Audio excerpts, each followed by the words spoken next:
अपनी माँ के साथ रहता था। वो दिन रात भगवान शिव की भक्ति किया करता था। शिव नाम का जाप सदैव उसके मुख पर रहता था। ओम नमः शिवाय, ओम नमः शिवाय, ओम नमः शिवाय। रामेश्वर बेटा, आज भी तूने मुझे नहीं उठाया, खुद ही उठकर घर के सारे काम कर लिए, खीर भी भोग लगा दी तूने तो। हाँ माँ, मैंने सोचा फटाफट से काम करके खीर बना लेता हूं। शिवजी भी खीर के इंतजार में बैठे होंगे। ये लो, भोग की खीर खाकर बताओ कैसी बनी है। रामेश्वर बेटा, इस खीर को तू बचपन से शिवजी को खिलाता आ रहा है। जब तेरे बापू जिंदा थे तब वो प्रसाद की खीर खिलाते थे, और उनके जाने के बाद तूने ये नियम बना लिया।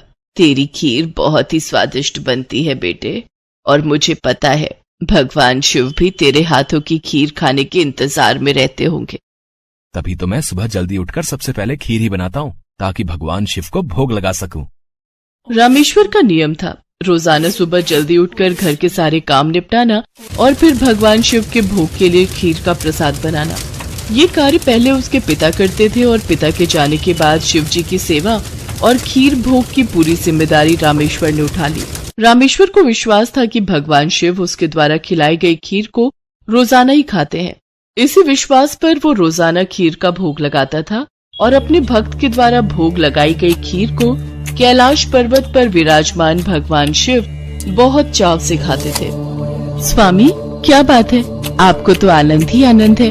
आपके भक्त आपको प्रेम से इतने स्वादिष्ट व्यंजन खिलाते हैं, और आपका भक्त रामेश्वर तो नियम के अनुसार आपको खीर का भोग लगाता है। लाइए, थोड़ी सी खीर मुझे भी दे दीजिए। रामेश्वर के हाथों की खीर बहुत ही स्वादिष्ट होती है।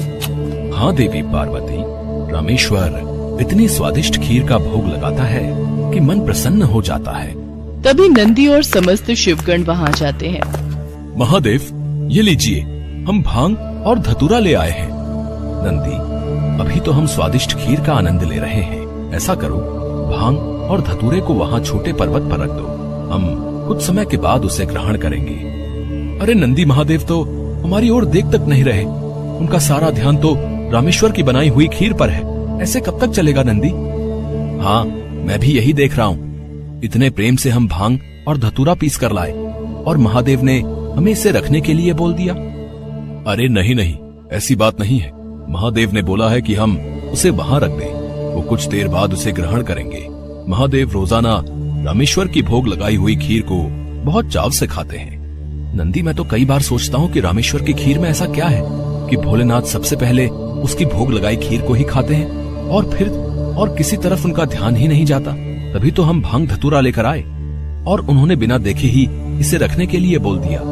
हाँ, कह तो तुम ठीक रहे हो भैरव। महादेव को भांग धतूरा इतना प्रिय है, पर रामेश्वर की खीर से ज्यादा उन्हें इस समय कुछ भी प्रिय नहीं लग रहा। तो क्या किया जाए नंदी कि महादेव का ध्यान अपने भक्त रामेश्वर से हटकर हमारी ओर आ जाए? एक रास्ता है। नंदी ने सभी गणों के कान में कुछ कहा। उसके पश्चात सभी गण पृथ्वी लोक पर आ गए और सबने ब्राह्मण रूप ले लिया, और सब लोग रामेश्वर के पास पहुँचे। रामेश्वर शिवजी को खीर का भोग लगाने के लिए बाजार से सामान खरीद रहा था। ब्राह्मण वेश में नंदी ने रामेश्वर से कहा, रामेश्वर, तुम हमें नहीं जानते, पर हम तुम्हें बहुत अच्छे से जानते हैं। तुम भगवान शिव के भक्त हो और रोजाना उन्हें खीर का भोग लगाते हो। हाँ ब्राह्मण देव, आप तो सब कुछ जानते हैं। हाँ रामेश्वर, हम सब जानते हैं, इसीलिए तो हम तुम्हारे पास आए हैं। हमें पता है कि तुम महादेव के परम भक्त हो, पर तुम्हें पता है महादेव अब रोजाना खीर खाकर ऊब गए हैं, इसलिए अब तुम कुछ दिनों के लिए खीर का भोग रोक दो। तुम एक काम क्यों नहीं करते? तुम महादेव को सप्ताह में एक दिन खीर का भोग लगाया करो, जिससे महादेव को और अधिक स्वाद आएगा। अब महादेव को इतने सारे भक्त पूजते हैं, महादेव भी तो इतने सारे भक्तों के द्वारा दिए भोग को ग्रहण करते हैं, उनका पेट बहुत भर जाता है। अगर तुम उनको सप्ताह में एक दिन खीर का भोग लगाओगे तो उन्हें तुम्हारी खीर का इंतजार रहेगा, और वो और अधिक आनंद से खीर खाएंगे। क्यों, हम सही कह रहे हैं ना? ये तो आप ठीक कह रहे हैं ब्राह्मण देव, इस विषय में तो मैंने कभी सोचा ही नहीं। अब मैं एक काम करता हूँ, मैं सप्ताह में एक दिन ही भगवान को खीर का भोग लगाया करूंगा, ताकि वो और भी भक्तों का प्रसाद ग्रहण कर सकें, और फिर उन्हें मेरी खीर का बेसब्री से इंतजार रहे। भोला भाला रामेश्वर शिवगणों की बातों में आ गया। शिवगण खुशी खुशी कैलाश वापस लौट आए। अब शिव जी रोजाना रामेश्वर की खीर का इंतजार करने लगे कि कब रामेश्वर उन्हें भोग लगाए और कब वो खीर का भोग खाए। पर कुछ दिनों तक रामेश्वर ने खीर का भोग बनाया ही नहीं, तो शिव जी को खीर कहाँ से मिलती। अब सप्ताह में एक दिन रामेश्वर ने खीर का भोग लगा दिया तो शिव जी ने खीर खा ली। फिर उसके बाद कुछ दिन और खीर नहीं मिली तो भगवान शिव सोच में पड़ गए।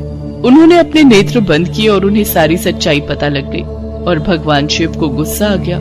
शिव जी को गुस्से में आया देख सभी गण उनके समक्ष हाथ जोड़कर खड़े हो गए।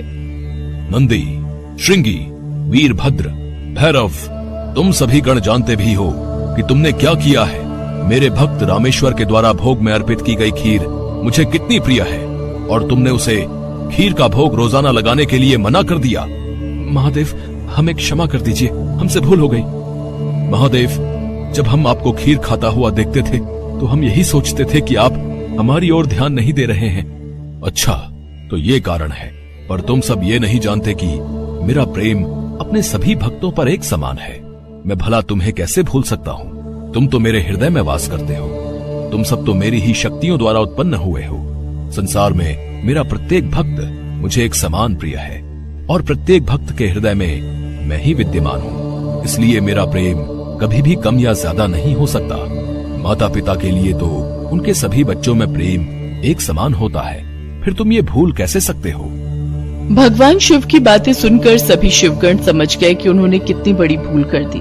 सचमुच महादेव का प्रेम तो अपने सभी भक्तों के लिए एक समान रहता है। इसके बाद सभी शिवगण फिर से एक बार रामेश्वर के पास गए। रामेश्वर, हमें भगवान शिव का संदेशा आया है। वो कह रहे थे कि तुम्हारी खीर इतनी स्वादिष्ट होती है कि वो सप्ताह भर की प्रतीक्षा नहीं कर सकते। सप्ताह में एक दिन भोग से उनका मन ही नहीं भरता।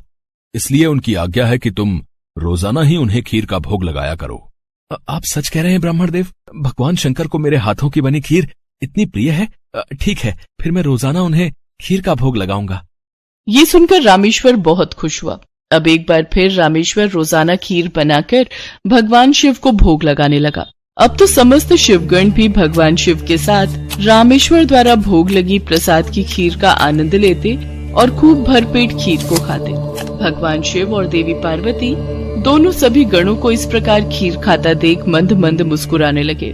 भगवान शिव ने अपने परम भक्त रामेश्वर को सभी सुख सुविधाओं से पूर्ण रखा। उसके जीवन में कभी भी कोई कठिनाई नहीं आई। रामेश्वर का विवाह एक बहुत ही सुशील कन्या के साथ हुआ। उसके घर में 2 बच्चों का जन्म हुआ। अपने परिवार के साथ संपूर्ण जीवन खुशी खुशी व्यतीत करके रामेश्वर अंत में मोक्ष को प्राप्त हुआ। भोलापुर गांव में बृजपाल नाम का एक ब्राह्मण रहता था, जो कि बहुत ही आलसी स्वभाव का था। घर में उसकी पत्नी सुनीता और बेटी गुड्डी उसके साथ रहती थी। बृजपाल सारा दिन खाट पर ही पड़ा रहता था। बृजपाल दिन भर में बस एक ही काम करता था और वो था भगवान शंकर की पूजा। वो हर रोज सुबह शाम शंकर भगवान की पूजा करता, उनके नाम की माला जपता, फिर सो जाता। अपने आलस के कारण सारा दिन सोए रहने की वजह से अक्सर बृजपाल और उसकी पत्नी में खटपट होती रहती। अब उठ भी जाओ जी, कितना सोओगे? चलो अब खाना खाकर खेत चले जाओ, फसल काटने का समय हो गया है। और हाँ, वापसी में आते हुए नदी किनारे लगे सरसों का साग तोड़ कर ले आना। घर में बनाने के लिए कोई सब्जी नहीं है। और हाँ, भूलना मत, नहीं तो आज खाना नहीं बनाऊंगी। अपनी बीवी की बातों को नजरअंदाज कर बृजपाल फिर से चादर तानकर सो जाता है। सुनीता गुस्से में लाल पीली हो जाती है। उधर कैलाश में बैठी माँ पार्वती शंकर भगवान से कहती हैं, हे नाथ, ये आपका कैसा भक्त है जो आपकी भक्ति के अलावा और कुछ काम नहीं करता, बस अपने आलसी शरीर के कारण खाट पर ही पड़ा रहता है, कोई कर्म नहीं करता। आपको तो ऐसे भक्त का मार्गदर्शन करना चाहिए। देवी, इसमें इसकी कोई गलती नहीं। ये सारा किया इसके पिछले जन्म का है। तब ये एक आलसी गधा हुआ करता था जो सारा दिन मेरे मंदिर के बाहर लेटा रहता था।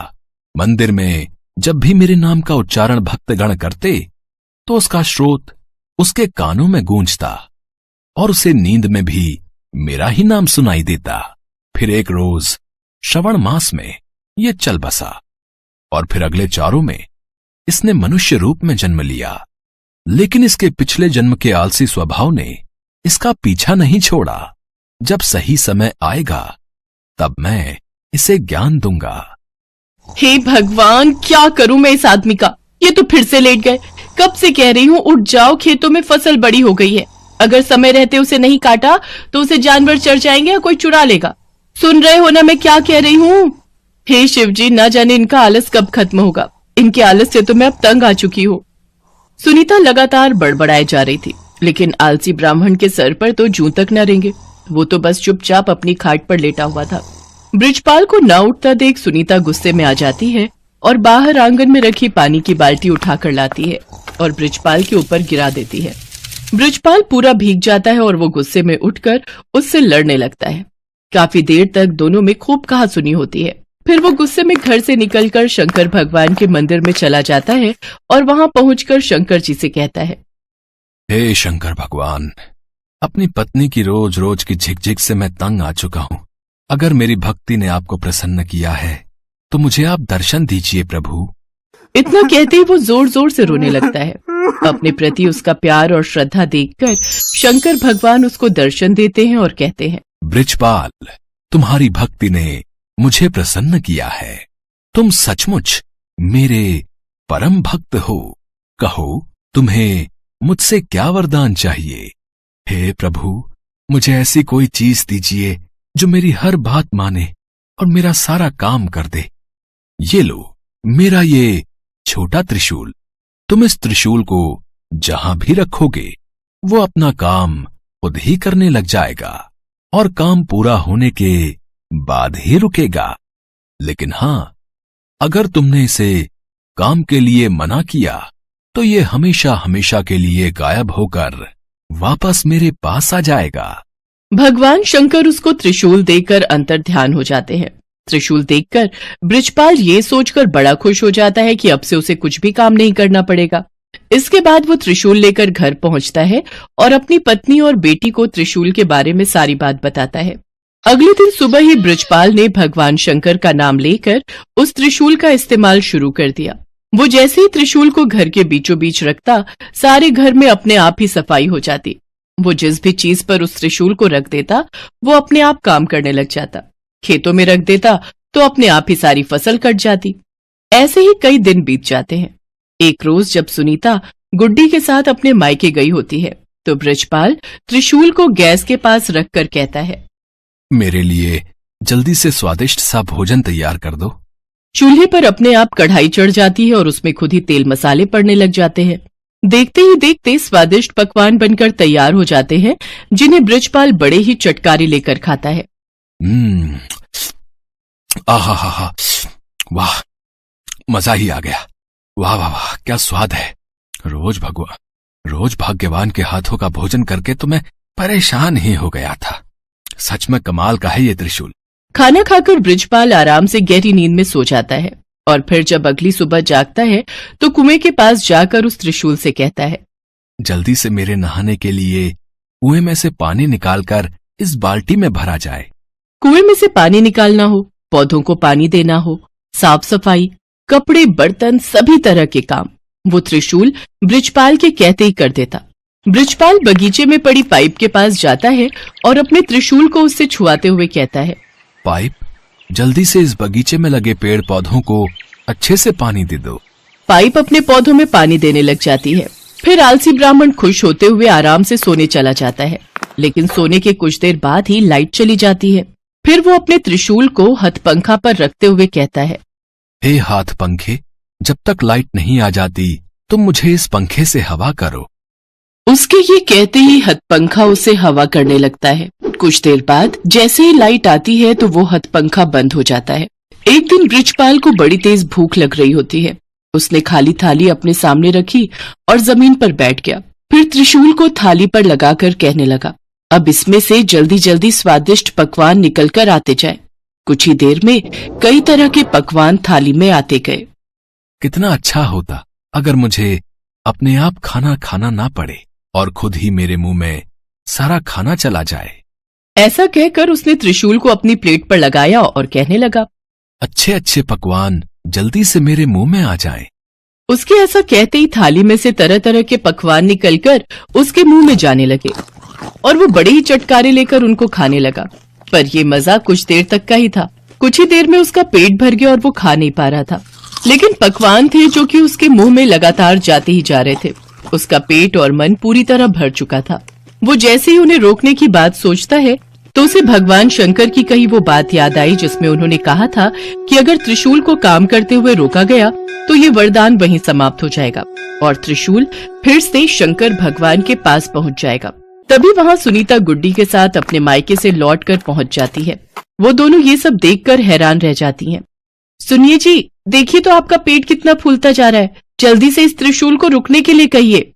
बृजपाल शंकर भगवान के दिए वरदान को खोना नहीं चाहता था, लेकिन फिर भी वो थक हार कर कह ही देता है, रुक जाओ। उसके इतना कहते ही खाना रुक जाता है, लेकिन साथ ही वो त्रिशूल भी वहां से गायब हो जाता है। त्रिशूल को गंवाकर वो बड़ा ही दुखी हुआ, लेकिन अब वो कुछ भी नहीं कर सकता था। शंकर भगवान के दिए वरदान को अब वो खो चुका था। अभी तक बृजपाल ने जितने भी काम त्रिशूल को दिए थे वो सब कब रोकने हैं ये उसने साथ में ही बता दिया था, लेकिन खाना खाते हुए कब रुकना है ये कहना वो भूल गया था, जिस कारण खाना बिना रुके ही उसके मुंह में आता ही जा रहा था। सारी बात समझने के बाद बृजपाल कहने लगा, हे महादेव, मैं समझ गया। ये वरदान आपने मुझे सबक सिखाने के लिए दिया था। सचमुच में मैं कितना मूर्ख था जो हर छोटे छोटे काम के लिए भी आलस दिखाता था, और अब मुझे सीख मिल चुकी है कि छोटे छोटे काम के लिए किसी दूसरे पर निर्भर रहने से कितनी बड़ी मुसीबत आ सकती है। उस दिन के बाद से बृजपाल ने हमेशा हमेशा के लिए आलस त्याग दिया और हर रोज खेत जाने लगा। अपने सभी काम खुद करने लगा और दिन में 2 बार भगवान शंकर की पूजा भी करता।